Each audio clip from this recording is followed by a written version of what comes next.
Hey guys, Michael Sanchez here, violin teacher. In today's lesson, I'm going to teach you guys how to do dynamics. So to start, I want to make sure you guys understand what the term dynamics means. Basically what that is that sometimes you play with a louder dynamic, while sometimes you play with a softer dynamic. So basically it's a term that relates to volume. So to be able to achieve this on the violin, it's important to understand how the index finger works. So a lot of students that guide the bow too much on the arm tend not to be able to change their volume level because they're using their big muscles. Everything's going to just be loud. So to be able to play soft in dynamic, it's important to use the small muscles, which are basically happening right here with the wrist, not grabbing too tight, and then guiding the bow with the index right here. So basically the way that you play softer is that you're bending your wrist just like you should when you're playing the violin at all times, always bending the wrist. Your thumbs and your fingers are curved. And then basically what you're doing is you're pressing down either quite a bit into the bow like this, or you're just doing it very lightly.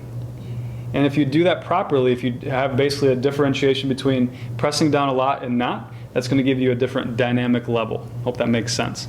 So let me show you guys how I would practice this. So I'm going to play 4 notes on the D string. I'm going to really press into the bow, into the index, not tighten my fingers, just use the index. And then I'm going to do 4 notes again, only I'm going to do it soft. So here's 4 normal, regular, loud dynamics.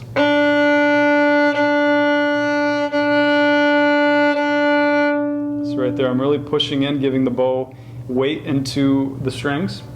Now I'm going to do the same thing, use less bow, but not press as much.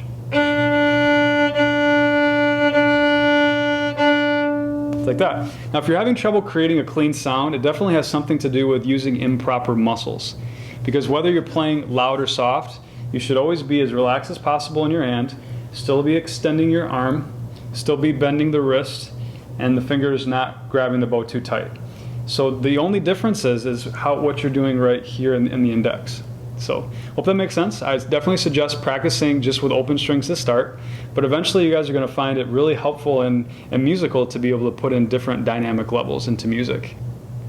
If you guys have any questions, feel free to email me at michael@superiorviolins.com or visit our website to learn everything there is to know about the violin at violintutorpro.com.